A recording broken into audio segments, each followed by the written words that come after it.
हे ते विसरू नये. त्यांचा देह मातीतून आहे आणि मातीतून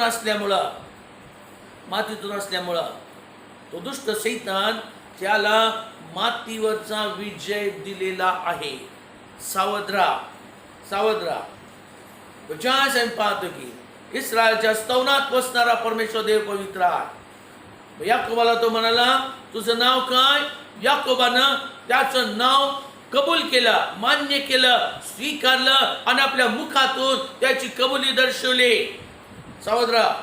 तुमच्या जीवनामध्ये तुम्ही कोण आहात, काय आहात, कसं आहात आणि कशा प्रकारचे आहात, हे चांगलं असू दे, वाईट असू दे, ते तुम्ही मान्य करणे, कबूल करणे, स्वीकारणे आवश्यक आहे आणि त्याची मुखाच्या द्वारे कबुली देणे गरजेचं आहे. ज्यावेळेस तुम्ही त्याप्रमाणे कबुली देऊ लागता, तुम्ही याकोबाच्या ठिकाणी पोहोचता. लक्षात ठेवा, याकोबाच्या ठिकाणी पोहोचता. मग याकोबाला परमेश्वर देव काय म्हणतो? तुझं नाव काय? आणि तो केव्हा म्हणाला? ज्यास याकोब परमेश्वर देवाशी झोंबी करत आहे तेव्हा. आमचा देह हा परमेश्वर देवाच्या आत्म्याच्या विरोधात उभा राहून झोंबी करू लागतो. ज्यावेळेस तुम्ही परमेश्वर देवाशी झोंबी करू लागता, तेव्हा तुमचा देह हा सदेह पवित्र असणे आवश्यक आहे आणि ती पवित्रता स्वीकारण्याकरता प्रभू येशू ख्रिस्ताने मेज घालून दिलेला होता, हे विसरू नका. आणि तो मेज तुमच्या जीवनामध्ये तुमच्या शरीराला, तुमच्या देहाला शक्ती आणि गौरव सामर्थ्यात भरण्याकरता सहाय्य करणारा असा होऊ लागतो. मेजवरची भाकर प्रभूचा देह आहे. ज्यावेळेस तुम्ही तो सेवन करता, प्रभूचा देह तुमच्या जीवनात उतरू लागतो, तुमच्या देहात एकत्र भरू लागतो, तुमच्या देहात पोहोचू लागतो. मग तुमचा देह जगिक गोष्टीशी संगनमत करत नाही. व तुमचा देह परमेश्वर देवाच्या गोष्टी स्वीकारण्याकरता चालू लागतो. तेव्हा त्या दुष्टाचे जे हल्ले आहे, जे तुमच्या देहावर तो करण्याचा प्रयत्न करतो, त्याबरोबर तुम्ही लढाई करू लागता. आणि त्या काय ठिकाणी आम्ही मनुष्याच्या विचारांना चालण्याचा प्रयत्न करतो आणि मनुष्याच्या विचारांना चालण्याचा प्रयत्न करणार याकोबानं परमेश्वर देवाशी झोंबी केली. आणि ज्यावेळेस तो झोंबी केली, तेव्हा याकोब प्रबळ ठरला. हालेलुया. तुमचा आत्मा, जो मनुष्याचा आत्मा दिलेला आहे, तो मनुष्याचा आत्मा हा प्रबळ ठरणे आवश्यक आहे. ज्यावेळेस तुमचा आत्मा प्रबळ ठरू लागतो, तेव्हा पवित्र आत्म्याचा अभिषेक तुमच्या जीवनात येण्याकरता सिद्ध होऊ लागतो. पण जर तुम्ही आत्म्यामध्ये प्रबळ ठरला नाही, तर पसू लागाल. देह तुमच्यावर संगनमत करून आत्म्यावर, तुमच्या आत्म्याला कैद करून याचा प्रयत्न करेल. देह आणि जीव, आमचा जीव हा सेंट्रल नर्वस सिस्टीम आहे. आम्ही मागे तुम्हाला सांगितलेला सेंट्रल नर्वस सिस्टीम ब्रेनच्या द्वारे आमचा संपूर्ण देह कंट्रोलिंग केला जातो. मग आमचे विचार जे मेंदूमध्ये आहेत, ते विचार आणि आमचा देह यांची संगनमत जर झाली, तर ती आमच्या आत्म्याला कैद करते. म्हणजे मनुष्याचा आत्मा तो परमेश्वर देवाच्या मुखातल्या श्वासाच्या द्वारे त्याला मिळालेला तो कैद देत जाऊ लागतो. पण सावध राहा, तुमचा आत्मा त्यावर विजय मिळविणारा असणे आवश्यक आहे. म्हणजे आज मनुष्याच्या आत्म्यानं तुम्ही चालू लागता. जो आत्मा, ज्याचा भाग परमेश्वर देवाच्या आत्म्याशी कनेक्टेड आहे, त्याच्याद्वारे तुम्ही चालणारे होऊ लागता. तेव्हा तुमचा देह आणि तुमचा जीव ज्या झगडायला लागतो, तेव्हा परमेश्वर देव म्हणतो, तुझं नाव काय? आणि ज्यावेळेस परमेश्वर देव नाव विचारतो, तेव्हा तुम्ही तुमची सत्य परिस्थिती त्याच्या समोर सांगण्याची गरज आहे. तुम्ही कुणीही असा त्याच्या समोर तुम्ही ते मांडणे आवश्यक आहे. तुम्ही कशा आहात, कोण आहात, कशा रीतीनं तुम्ही लोकांशी वर्ताव करता, कशा रीतीनं लोक तुम्हाला त्रास देण्याचा प्रयत्न करतात, तुम्ही त्यांच्या विरोधात उभा राहता, कशा प्रकारे तुमच्या जीवनामध्ये इतरांबद्दल चुकीच्या विचाराच्या गोष्टी आहात, कशा प्रकारे तुमच्या जीवनामध्ये तुम्ही जगिक गोष्टी घेऊन चाललेला आहात, हे सर्व परमेश्वर देवासमोर उघडण्याची गरज आहे. याकोबानं काही एक लपलं ठेवलं नाही. काही एक लपवलं ना, सर्व काही त्यानं उघड केला. त्याच्या शब्दामध्येच ते सर्व उघड होत होतं. ज्या याकोबानं ते कबूल केला, तेव्हा तुम्ही सुद्धा कबूल करण्याची गरज आहे. परमेश्वर देवासमोर तुमची परिस्थिती, तुम्ही कसं आहात, काय आहात, कशा प्रकारे तुम्ही वागता, वर्तता, प्रार्थना करता का, चर्चला जाता का नाही, काय असेल ते सर्व सर्व त्याच्यासमोर उघड करा. मग जेव्हाच तुम्ही त्या समोर उघड करता, तेव्हा तो ते पाहतो, तो म्हणतो खरंच यानं सर्व काही उघड केलेलं आहे, सर्व काही माझ्या हातात सुपूर्त केलेलं आहे. सावध ती सुपूर्त करत असताना काही गोष्टी अशा आहेत ज्या तुम्हाला अतिप्रिय असतात, अतिप्रिय असतात. त्याबद्दल सावध राहा. मागं तुम्हाला सांगितलं होतं, एक बहीण आणि एक भाऊ दोघ जण होते आणि भावाकडे पुष्कळ गोट्या होत्या, खेळणाऱ्या गोट्या, आणि त्या गोट्यांनी तो खेळत असे. आणि या बहिणीला त्या गोटी घ्याव्या असं वाटत असत. तो त्याला काही देत नव्हता. पण या भावाला गोड पदार्थ फार आवडत असत. आणि एक दिवस त्या बहिणीनं लाडू आणला आणि तो तिला मला ते दे. आणि मला ठीक आहे, मी तिला देतो, परंतु तू तुझ्या गोट्या मला सगळ्या दे, म्हणजे मी त्याच्याशी खेळेन, मला आनंद वाटेल. आणि तो म्हणा ठीक आहे, मी देतो. आणि सगळ्या गोट्या बाजूला काढल्या आणि तिच्या हातात दिल्या. तो एक निळी गोटी मात्र त्यानं त्याच्या खिशामध्ये तशीच ठेवली. ती गोटी इतकी काय त्याला प्रिय होती की तो झोपेत जरी तिला स्पर्श करेल तर त्याला ती लगेच सापडत असे. त्या सर्व गोट्यांमधून तो ती निळी गोटी एका क्षणात शोधून काढत असे. इतकं त्याच्या सरावात ती होती, इतकं त्याचं त्या गोटीवर प्रेम होतं. तू लागलीच तिला ओळखत असे. त्यानं तेवढी गोटी बाजूला काढली आणि बाकीच्या गोट्या त्या बहिणीच्या हातात दिल्या. बहिणीनं आपलं सगळा मोठा लाडू त्याच्या हातात दिला आणि तिनं काहीही राखलं नाही.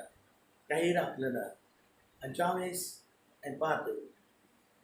पाहतो की कित्येक वेळेस परमेश्वर देई म्हणतो की तुझं सर्व बहीण मला दे, सरेंडर मी, मला शरण ये, सर्व काही मग समोर उघड कर. आणि ज्यावेळेस तुम्ही त्यासमोर उघड कराल तेव्हाच परमेश्वर देव तुमचं नाव बदलेल. तोपर्यंत बदलत नाही. तेव्हाच परमेश्वर देव तुमचं नाव बदलेल. आणि ज्यावेळेस नाव बदलतो तेव्हा तो नाव कसा बदलतो.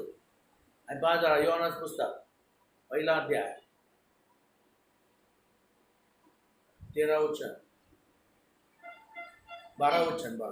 जितक्यांनी त्याचा स्वीकार केला तितक्याच, म्हणजे त्याच्या नामावर विश्वास ठेवणाऱ्यास त्यांनी देवाची मुले होण्याचा अधिकार दिला.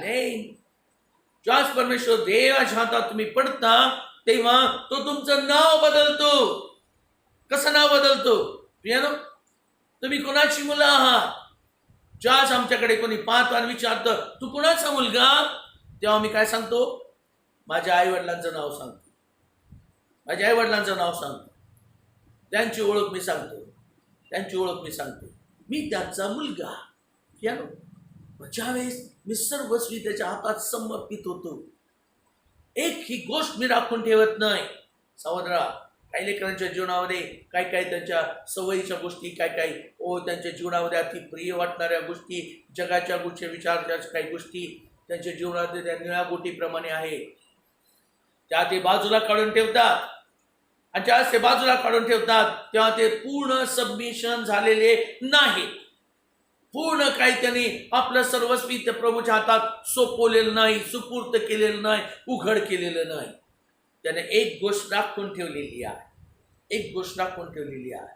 आणि तीच गोष्ट त्याला पापी असण्याची गवाही देते. सावध राहा. एकच गोष्ट त्या जीवनामध्ये त्याला खटकू लागते. आणि मग ज्या त्या बहिणीनं तो लाडू संपूर्णपणे त्याच्या हातामध्ये दिला आणि तो ते खाऊ लागला आणि या मनातल्या मनात कुचका हसला. मला माहिती आहे, हा, माझी बहीण भोळी आहे, माझी बहीण भोळी आहे. मी तिला काही सगळ्या गोट्या दिलेल्या नाही, सगळ्या गोट्या दिलेल्या नाही. एक गोटी, जी निळी गोटी आहे, ती मी राखून ठेवलेली आहे, राखून ठेवलेली आहे. ती आहे ना? अब्रामाच्या जीवनामध्ये अब्राम परमेश्वर देवाला समर्पित होता, तरी सुद्धा ज्यास इसाक जन्मला, इसाक जन्मला, त्या इसाक त्याच्यासाठी एक निळी गोटी झाला, त्याच्यासाठी एक निळी गोटी झाला. आणि इसाकाला तो अधिक प्रीती करू लागला. आणि परमेश्वर देवाने पाहिला, परमेश्वर देवाने पाहिला आणि त्याच्या लक्षात आला की अब्रामाच्या जीवनामध्ये इसाक ही ती निळी गोटी आहे. इसाक त्याचवर तो अधिक प्रीती करत आहे. आणि या गोष्टी परमेश्वर देवाच्या निदर्शनात आल्याबरोबर परमेश्वर देवानं अब्रामाला अब्रामा, अब्रामा, आणि अब्राम त्याचकडे गेला, काय आज्ञा? आणि अब्राम म्हणाला, परमेश्वर देव अब्रामाला म्हणाला, अब्रामा, तुझा पुत्र इसाक याच अर्पण मला मी दाखवून त्या ठिकाणी नेऊन कर. मोरिया प्रदेशात जा आणि त्या ठिकाणी या डोंगरावर तुझ्या इसाकाचं अर्पण मला कर. आता मात्र प्रश्न आला, आता मात्र अब्रामाची निळी गोटी सरकायला लागली. आता मात्र त्या जीवनामध्ये दुःख वाटू लागलं. आता मात्र त्या जीवनामध्ये काही समजेन असं झालं. तरी सुद्धा अब्रामाचा आत्मा जो परमेश्वर देवाच्या श्वासाच्या द्वारे त्याच्या जीवनामध्ये आलेला तो छोटासा भाग, तो अब्रामाला सबळ करू लागला. आत्मिक बळ त्याला प्राप्त झाला आणि त्यानं जीवाचा आणि देहाचा विचार बाजूला ढकलला आणि तो म्हणाला, ठीक आहे. आणि अब्राम आपल्या लेकराचं अर्पण करायला तयार झालं. त्याप्रमाणे त्यानं कृती केली. त्याप्रमाणे तो इसाकाला घेऊन त्या मोरिया पर्वतावर पोहोचला आणि आपल्या चाकरांना बाजूला ठेवून तो आपल्या लेकराला घेऊन त्या पर्वतावर पोहोचला, त्या डोंगरावर पोहोचला.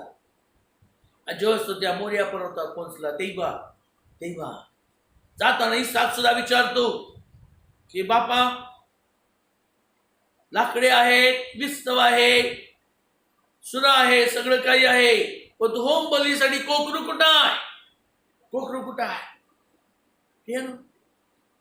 कधी कधी सैतान तुमच्या जीवनामध्ये तुम्ही अब्रामाप्रमाणे तुमची निळी गोटी परमेश्वर देवाच्या हातात सुपूर्त करायला लागल्याबरोबर तो तुमच्या जीवनामध्ये त्या निळ्या गोटीच्या द्वारे काम करू लागतो. आणि अब्रामाला कसं तरी वाटलं ते त्याला विचारल्याबरोबर अब्रामाला फक्त ठाऊक होता की तो आपल्या आवडत्या एकुलत्या एका पुत्राचं अर्पण करायला चाललेला आहे. पण तो परमेश्वर देवानं त्याला सांगितलेला आहे, हे त्यानं इसाकाला सांगितलं नव्हता. परमेश्वर देव तुमच्याकडे असणाऱ्या निळ्या गोट्या पाहतो. बऱ्याच वेळेस काही गोष्टीवर आम्ही अतिशय प्रीती करतो. कदाचित तुमचं लेकरू असेल, कदाचित तुमच्या घरातली काही वस्तू असेल, कदाचित तुमचे काही स्वभाव असतील, कदाचित तुमच्या जीवनामध्ये काही तुमचं व्यसन असेल, काय तुमचे सवयी असतील, त्या तुम्ही सोडायला तयार होत नाही. जास्त परमेश्वर दे, तो म्हणतो ते मला दे, म्हणजेच तो पूर्णपणे रिकाम होशील. हालेलुया. प्रभू येशू ख्रिस्त जिवंत देवाचा एकुलता एक पुत्र, परमेश्वर देवाची इच्छेप्रमाणे सर्व काही वर्तायला जगामध्ये उतरला.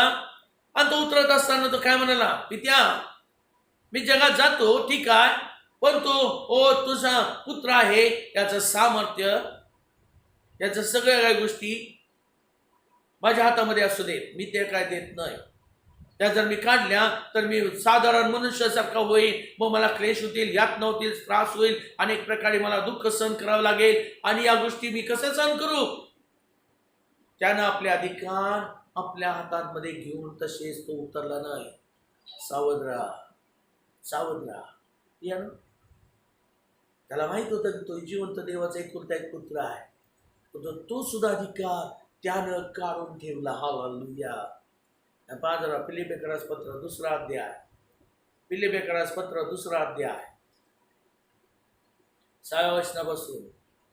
तो देवाच्या स्वरूपाचा असूनही देवासमान असणे हा लाभ असा त्याने मानला नाही, तर त्याने स्वतःला रिक्त केले. आमेन. हा, पुढं. म्हणजे मनुष्याच्या प्रतिमेचे रूप दासाचे स्वरूप धारण केले. हालेलुया. प्रियानो, तो देवाच्या स्वरूपाचा असताना सुद्धा, देवाचा पुत्र असताना सुद्धा त्यानं स्वतःला रिक्त केला, रिक्त केला. स्वतःला तो रिक्त करणारा झाला. ते सर्व अधिकार, ते सर्व सामर्थ्य, तो सर्व गौरव देह, सर्व काही त्यानं बाजूला काढून पित्याकडे दिला आणि पवित्र आत्म्याच्या द्वारे परमेश्वर देवाच्या वचनाप्रमाणे मरियाच्या उदरी तो जन्मास आला, जन्मात आला. मनुष्याच्या प्रतिमेचं होऊन तो दासाचं स्वरूप धारण करत आहे. तो जर रिक्त झाला नसता तर त्याला मनुष्याचं जीवन शुद्धतेकडे नेता आलं असतं का? कधी नाही. कारण मनुष्याचं जीवन पवित्रतेच्या बस सामर्थ्यानं भरलेल्या अशा जिवंत परमेश्वर देवाच्या एकुलत्या एका पुत्राच्या जीवनामध्ये कदापि उतरू शकत नाही. ते त्याच्यापासून बाजूला फेकलं जाईल. हालेलुया. सावध राहा.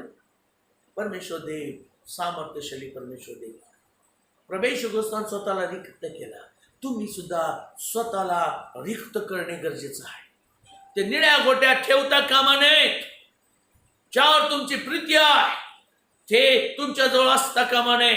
ज्यावेळेस तुम्ही ते काढून ठेवता, रिक्त होता, तेव्हा तुम्ही मोकळे होता. हालेलुया. पूर्ण मोकळे झाल्याशिवाय असा तुमच्यातला कोण मनुष्य आहो जो बाजारला गेलेला आहे, बाजारला चाललेला आहे आणि त्याला गहू तांदूळ काय काय घ्यायचं आहे.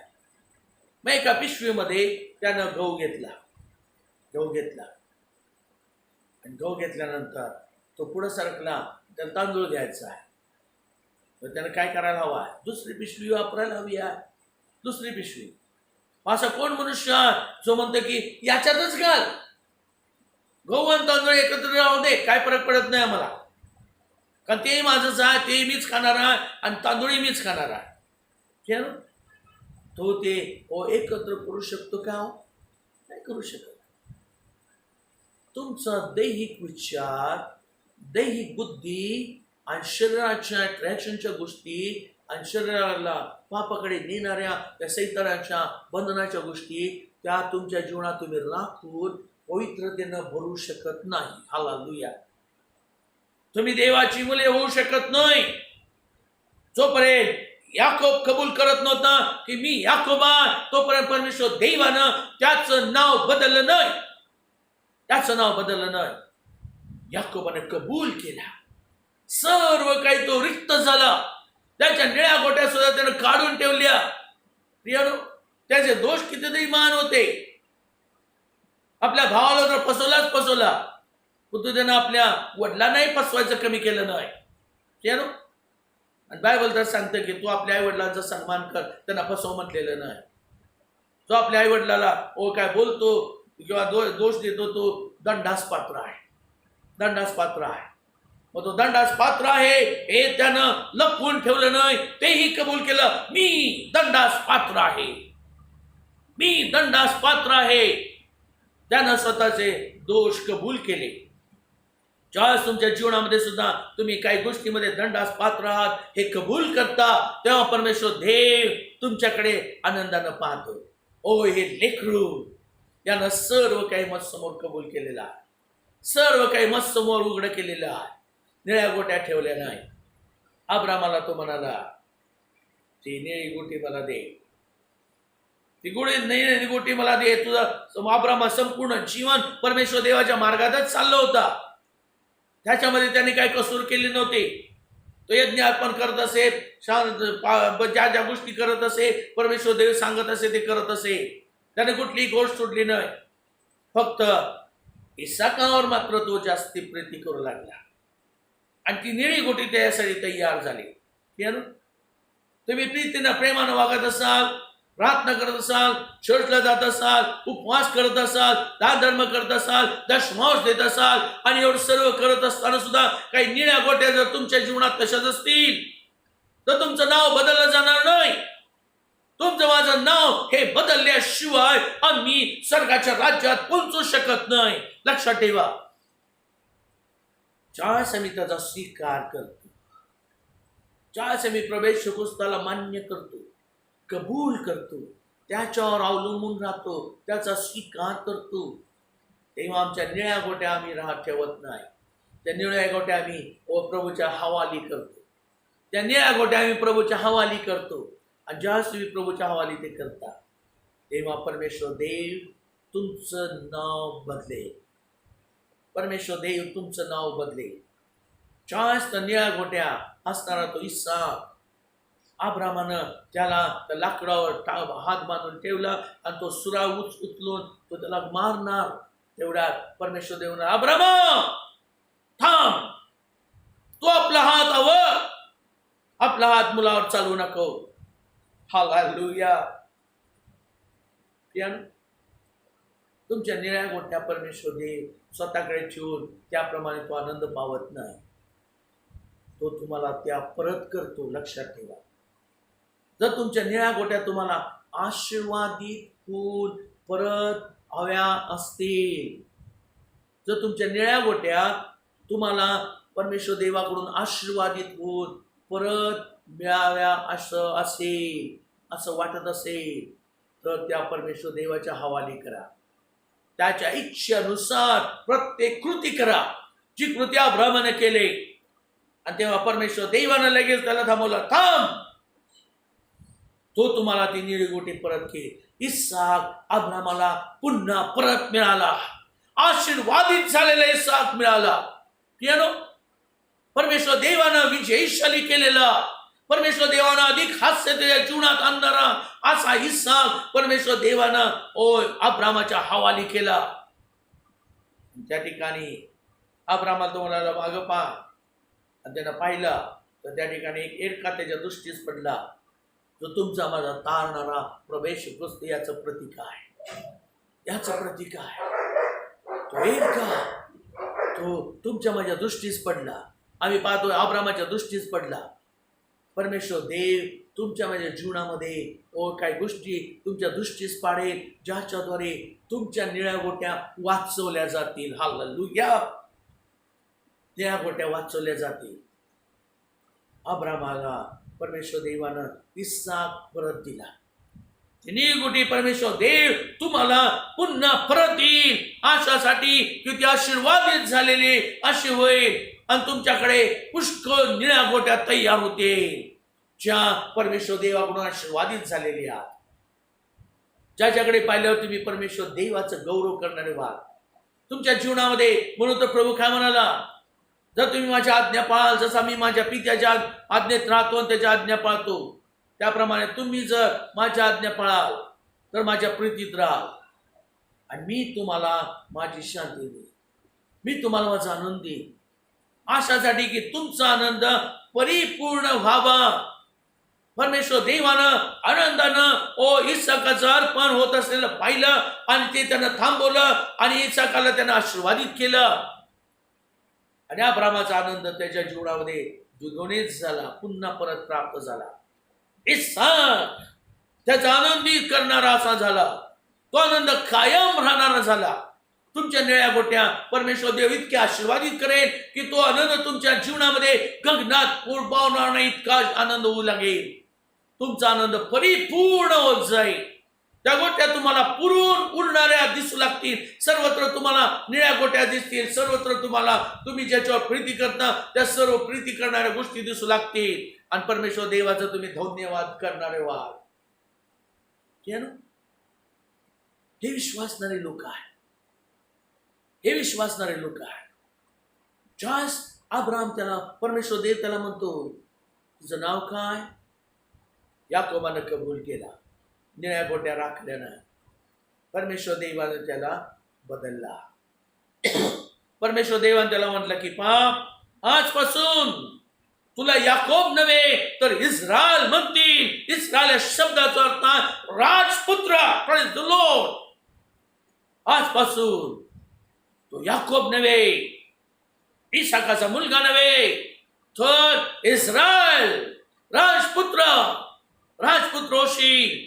आणि परमेश्वर देव पुन्हा राजांचा राजा. तुमचं नाव बदललं जाईल. जितक्याने त्याचा स्वीकार केला तितक्याच पण त्याच्या नावावर विश्वास ठेवणाऱ्यास, अवलंबून राहणाऱ्यास त्याने देवाची मुले होण्याचा अधिकार दिलेला आहे. तुमचं नाव बदललं जाईल. तुम्ही म्हणू शकणार नाही की मी अमक्याचा मुलगा. तुमच्या आई वडिलांचं नाव तुम्ही सांगण्याची गरज नाही, कारण लोक तुम्हाला विचारतील तेव्हा तुम्हाला समजू लागेल. तुम्ही काय म्हणाल? त्यानं माझं नाव बदललेलं आहे.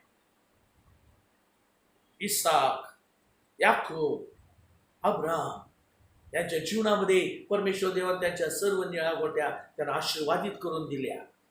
तसं तुमच्याही जीवनामध्ये परमेश्वर देव तुमच्या निळागोट्या आशीर्वादित करून देईल. कारण तो परमेश्वर देव तुमच्यावर प्रीती करणारा परमेश्वर देव आहे. तो परमेश्वर देव तुमच्यावर प्रेम करणारा परमेश्वर देव आहे. म्हणून तर त्यानं आपला एकुलता एक पुत्र तुमच्या माझ्यासाठी जगामध्ये देऊ केला. अशासाठी की तो रिक्त झाला, म्हणून त्यानं रिक्त केलेल्या सर्व गोष्टी, प्रेज द लॉर्ड, त्यानं काय काय रिक्त केला?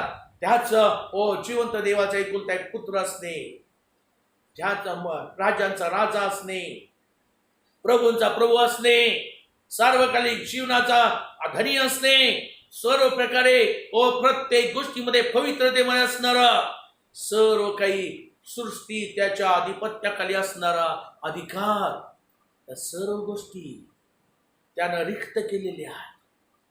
आणि जेव्हा तुम्ही रिक्त होता, ज्या काही गोष्टी काढून टाकता, तेव्हा त्या प्रवेश ख्रिस्तानं रिक्त केलेल्या गोष्टी तुमच्या जीवनामध्ये तुम्हाला प्राप्त होण्याकरता प्रभूचं वचन सांगत आहे. मी सांगत नाही, प्रियानो, प्रभूचं वचन सांगत आहे. जितक्याने त्याचा स्वीकार केला तितक्याच मग त्याच्या नावावर अवलंबून राहणाऱ्यास त्यांनी देवाची मुले होण्याचा अधिकार दिलेला. You are a sons of God. तुम्ही देवाची मुले आहात. हालेलुया. तुमचं नाव बदललं जाईल. Praise the Lord. जर तुम्ही याप्रमाणे जाल तर तुमचं नाव बदललं जाईल. तुम्ही देवाची मुले व्हाल. म्हणून दावीद राजा म्हणतो, तो इस्रायलाच्या स्तवनात बसणारा देव पवित्र आहे. ज्यावेळेस तुम्ही देवाची मुले होता, इस्रायल होता, वचनाची इस्रायल, परमेश्वर देवाकडून तुम्ही होऊ लागता. परमेश्वर देवाच्या वचनानुसार त्याचे इस्रायल होता, त्याचे राजपुत्र होता. तेव्हा तुम्हाला अधिकार आहे प्रेझिंग वर्शिप करण्याचा. तेव्हा तुम्हाला अधिकार आहे प्रेझिंग वर्शिप करण्याचा. Praise the Lord. मी त्याचा अनुभव घेतलेला आहे. बऱ्याच ठिकाणी मी मोठमोठे ऑर्केस्ट्रेज आणि त्या काही बँड्स पाहिलेले आहेत, जे परमेश्वर देवाचं गौरव करतात, स्तुतिस्तवन करतात, धांगडधिंगा करतात, वाजवतात, चांगलं वाजवतात, चांगली गाडी म्हणतात. परंतु तरी सुद्धा मला काही ठिकाणी प्रेझेन्स ऑफ द लॉर्ड अनुभवायला आलं नाही. परमेश्वर देवाचं वास्तव्य, अस्तित्व त्या ठिकाणी त्या गाण्यांमध्ये, त्या बँड्स मध्ये उतरलेलं माझ्या दृष्टीस पडलं नाही. काही ठिकाणी मोठा बँड नाही, काही नाही, ठराविक लोक टाळ्या वाजवतात, गाणं म्हणतात, तल्लीन म्हणून गाणं म्हणतात. तेव्हा त्या गाण्याचा एक शब्द, एक वाक्य उच्चारल्याबरोबर लगेच मला प्रभू परमेश्वर देवाचं सानिध्य उतरलेलं अनुभवायला आलेलं आहे. जे वचनाची इस्रायल आहे त्यांनाच परमेश्वर देवाचं स्तवन करण्याचा अधिकार प्राप्त झालेला आहे. हालेलुया. ज्यांना अधिकार प्राप्त झाले नाही त्यांनी स्तवनाच्या भानगडीत पडू नये, कारण त्यानं काय होणार आहे?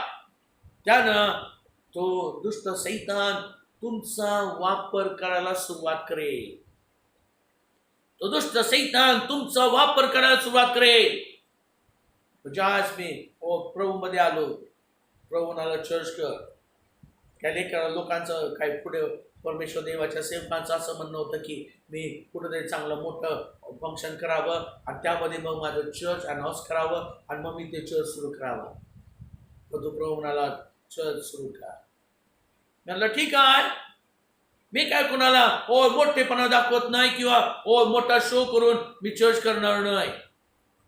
बऱ्याच सेवकांचं मत कसं आहे की मोठा शो करणे मग लोकांना समजेल की यू आर अ पास्टर आणि तुझं चर्च आहे. मला त्याची गरज नाही.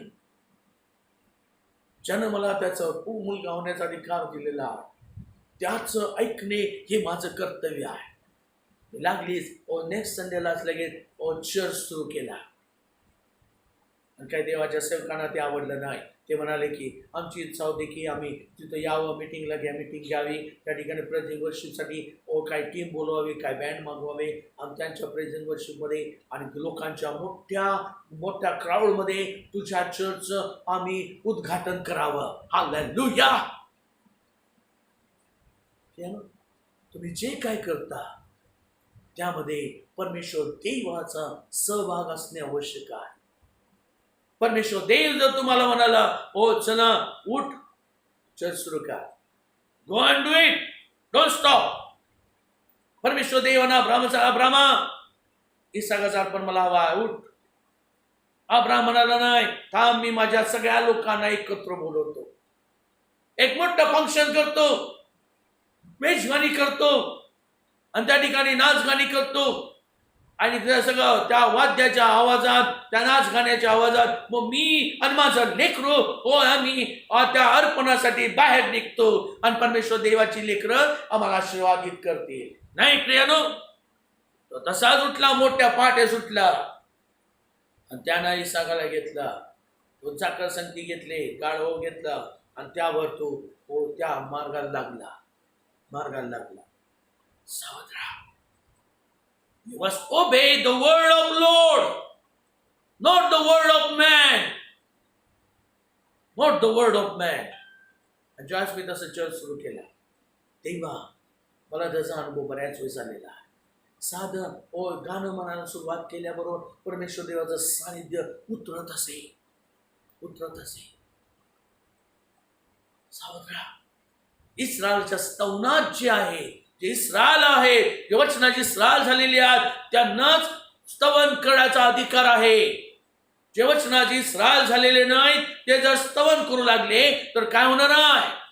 याकोब स्तवन करू लागेल, देव तुमचा स्तवन करू लागेल, तुमचा जीव स्तवन करू लागेल आणि सैतान तुमच्या बरोबर नाचू लागेल आणि परमेश्वर देवाचा आत्मा खिन्न होईल आणि निघून जाईल. मी गेल्या असं मला सांगितलेला दीक्षेच्या वेळेस मी त्या अनुभवलेला आहे. स्तवनाच्या वेळेस इतकं सुंदर परमेश्वर देवाचं प्रेझन्स होतं, देवदूत होता आणि संपूर्णपणे आज राजसन खाली उतरायला लागलेला आणि तेवढा त्या बंधूंना आपण डान्स करू म्हणायला सुरुवात केली. परमेश्वर देव म्हणतो सावध राहा. प्रवेश गोष्ट म्हणतो सावध राहा, का तो दुष्ट सैतान कुणाला खाऊ कुणाला गिळू म्हणून टपून बसलेला आहे. द्राक्ष बागेत टपून बसलेला आहे, मंडळांमध्ये टपून बसलेला आहे. तुमच्या मंडळीमध्ये सुद्धा तो टपून बसलेला असेल, तुमच्या जीवनामध्ये तो टपून बसला असेल. तो तुम्हाला दैहिक गोष्टीकडे सरकवण्याचा प्रयत्न करेल आणि दैहिक गोष्टीकडे सरकल्याबरोबर ते प्रेझेंस सगळं निघून गेलं आणि भली मोठी कवटी त्या संपूर्ण ऑडियन्सवर फिरू लागली. म्हणजे ती प्रेझिंग वर्शिप कुणाच्या हातात गेले? परमेश्वर देव इस्रायलच्या स्तवनात बसणारा तिथून का बाजूला सरकला? कारण तुम्ही देवाच्या आज्ञा सोडून परमेश्वर देवाच्या गोष्टी स्वीकारल्या नाही, तर जगाच्या विचाराच्या गोष्टी स्वीकारल्या. आणि जे जगाच्या विचाराच्या गोष्टी स्वीकारतात त्या ठिकाणी किती जरी त्यांना गाणी चांगली झाली, दंगा केला, लोक सगळी नाचा लागली, चांगली गोष्ट आहे, प्रेज द लॉर्ड.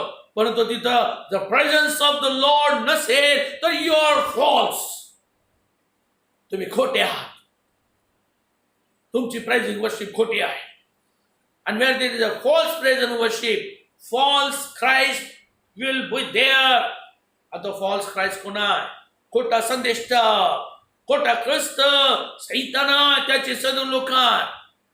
सावध राहा. विश्वासाला फसवण्याचा काम हा सैतान पहिल्यांदाच प्रेझिंग वर्शिप मध्ये करतो. प्रेझिंग वर्शिप मध्ये करतो. डान्स बद्दल मी तुम्हाला सांगितलेला जे वचनाची सरालाय ते फील्डमध्ये राहत नाही, ते सॅकमध्ये गोळा केले जातात. हालेलुया. सॅकमध्ये गोळा केले जातात. त्यामुळे त्यांना डान्स करण्याची गरज नाही. परंतु तुमच्या जीवनामध्ये प्रेझिंग वर्शिप असणे आवश्यक आहे. आधीच्या चर्चमध्ये लहानाचा मोठा जिथं मी झालो तिथं प्रेझिंग वर्शिप काय नव्हतं. त्याच्यामुळं परमेश्वर देवा सानिध्य कसं असतं, काय असतं ते आम्हाला कधीच समजलं नाही. ज्यावेळेस प्रभू भेटला, प्रभूच्या मार्गात चालायला सुरुवात केली, प्रेझिंग वर्शिप आम्हाला समजलं. मी पहिल्या दिवशी कधी न गाणं म्हणणारा, कधी घरात जास्ती गाण्याची पुस्तकं सोडून इतर गाणं कुठलंही म्हटलं नाही, की आम्ही त्या दिवशी उठा 31 डिसेंबर त्यावेळेस आम्ही प्रार्थना केली, उभा राहून गाणी म्हटली, टाळ्या वाजवून गाणी म्हटली आणि इस्रायलच्या स्तवनात वसणार होतो पवित्र याचा अनुभव आम्ही प्राप्त करून घेतलं. You also do it. उत्साह शब्दाने देवाचा जय जयकार करा. आणि ज्यावेळेस तुम्ही उत्साह शब्दाने टाळ्या वाजवून सर्व लोक टाळ्या वाजवा. स्तोत्र 47 आणि दावीद राजा त्या ठिकाणी म्हणतो सर्व लोक टाळ्या वाजवा, उत्साह शब्दाने देवाचा जय जयकार करा. ज्यावेळेस तुम्ही टाळ्या वाजवता, आधीच्या चर्चेमध्ये आम्ही होतो तिथं टाळ्या वेळा काय नव्हता. जर प्रेझिंग वर्शिप नाही, तुम्ही टाळ्या आनंदानं अंतःकरणापासून वाजवून गाणी म्हटली नाही, तर प्रेझेन्स ऑफ द लॉर्ड हे मिळणे कठीण आहे. मग जेव्हा परमेश्वर देवाचं प्रेझेन्स उतरता आणि प्रेझेन्स कसं उतरतात ते मी तुम्हाला गेल्या सांगितलेला. खरी प्रेझेंट वर्शिप कशी आहे? शांत मृदू गाणं, आल्हाददायक म्युझिक, मनाला अंतःकरणाला एक प्रकारचं ओढ लागेल असं मन भरावून नेणारं असं म्युझिक आणि स्वर आणि ती गाणी, ज्यामध्ये परमेश्वर देवाचं गौरव आहे, ज्यामध्ये हालेलुया आहे. त्याच मी प्रभूला आणलं, प्रभू मी कुठली गाणी सिलेक्ट करायची? आणि प्रभू मला म्हणाला की ज्याच्यामध्ये हालेलुया हा शब्द जास्त लागतो ते तू सिलेक्ट कर. आणि त्याप्रमाणे हालेलुया असणारे शब्द अधिक म्हणू लागलो, ती गाणी अधिक म्हणू लागतो. आणि एका क्षणामध्ये ते गाणे सुरुवात केल्या परमेश्वर देवाचं प्रेझेन्स आम्हाला जाणवत असे. आत्ताही जाणवता. रोनाल्ड मॉन्की सुद्धा त्या स्टेजवर येत असतात, त्या ते म्हणतात हालेलुया. का तो शब्द स्वर्गातला आहे. हालेलुया शब्द परमेश्वर देवाच्या राजासनासमोरचा आहे. प्रकटीकरणामध्ये तुम्ही 19 अध्यायामध्ये 5व्या 6व्या 7व्या वचनामध्ये वाचा, तेव्हा तुम्हाला समजेल. तो शब्द जगातला नव्हे, स्वर्गातला शब्द आहे. ज्यावेळेस तो शब्द वचनाचे इस्रायल आपल्या मुखातून उच्चारतात, presence, the true presence of the Lord descends down. खरं सानिध्य परमेश्वर देवाचं उतरू लागतं. खोट्या सानिध्यात जाऊ नका. जर त्याप्रमाणे तुम्ही जाल, लोक नाचतील, खुर्च्या इकडं तिकडं तुडून उडून पडायला लागतील, एकापैकी येऊ लागेल, धुळा उठेल, सगळं काही तुम्हाला आनंद वाटू लागेल, परंतु त्या ठिकाणी गोंधळ आहे. आणि आमचा देव परमेश्वर गोंधळाचा देव नव्हे, हे बायबल सांगतं, मी सांगत नाही. तुमचा देव प्रभू शिस्तीचा देव आहे. जेव्हा त्याचं प्रेझेन्स उतरतं तेव्हा स्टँड स्टिल. पण परमेश्वर देव आपल्या पवित्र मंदिरात आहे. सर्व धरित्री त्या समोर स्तब्ध राहा. केव्हा स्तब्ध राहा? त्याच्या समोर. त्याचा प्रेझेन्स यायच्या आधी स्तब्धता चालत नाही हो. त्याच्यासाठी तुम्ही उत्साह शब्दाने हालेलुया म्हणणारे, टाळ्या वाजवणारे, गाणी म्हणणारे असणे आवश्यक आहे. म्हणजे you must do the praising worship. ज्या अशा गोष्टी घडतात तेव्हा त्यानं त्याचं नाव बदललं, इस्रायल केलं, राजपुत्र केला. ज्यावेळेस तुम्ही त्याप्रमाणे चालू लागता तेव्हा प्रवेश गोष्ट तुमच्या जीवनात तुम्ही स्वीकारू लागता. तुम्ही देवाची मुले होता, तुमचं नाव बदललं जातं. Praise the Lord. तुम्ही राजांचा पुत्र असा तुम्ही होऊ लागता. राजाचा राजा जो प्रभू परमेश्वर देवा त्याचा पुत्र असं तुम्ही होऊ लागता. तेव्हा तुम्ही राजपुत्र होऊ लागता. You are a Israel. वचनाचे तुम्ही इस्रायल होऊ लागता. सावध राहा. तुम्ही जर वचनाची इस्रायल नसाल तर प्रेझिंग वर्शिपसाठी कधीही हात घालू नका, कधीही प्रयत्न करू नका. कारण तुमच्याद्वारे तो दुष्ट सैतान त्या चांगल्या प्रेझिंग वर्शिपमध्ये गोंधळ करेल. सावध राहा. आपले अंतकरण लीन आणि नम्र करा. आपले अंतकरण लीन आणि नम्र करा. तुमच्या जीवनामध्ये तुम्ही कुठं ट्रू प्रेझिंग वर्शिप मध्ये ट्रू प्रेझिंग वर्शिप करणारे लोक आहात काय? प्रभूचं वचन आहे त्याला उपासना करणारे लोक हवे आहेत. He wants a true praising worshipers. True praising worshipers. तेव्हाच तुमचं जीवन त्याच्या प्रेझन्सनं भरेल. तेव्हाच तुमचं जीवन आशीर्वादित केलं जाईल.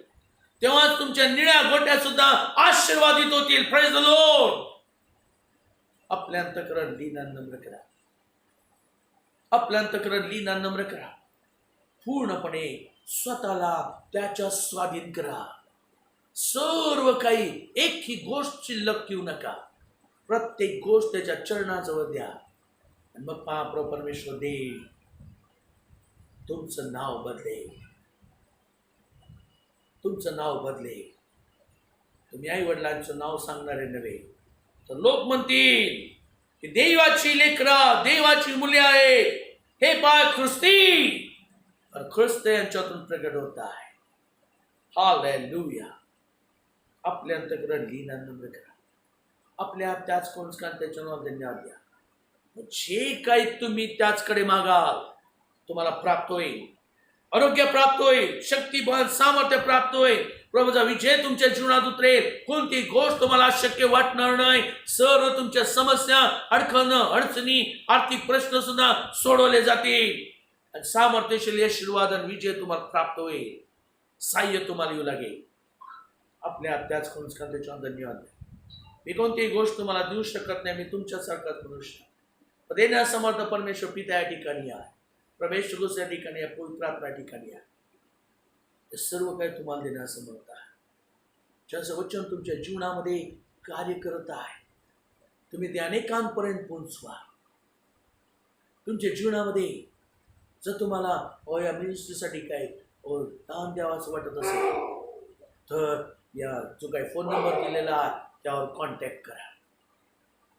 तुम्हाला मार्गदर्शन प्राप्त होईल. मी देणारा नव्हे, देणारा परमेश्वर देव आहे.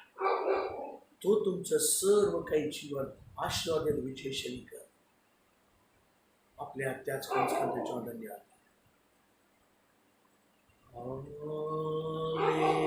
Hallelujah, hallelujah, hallelujah, hallelujah, hallelujah, hallelujah, hallelujah,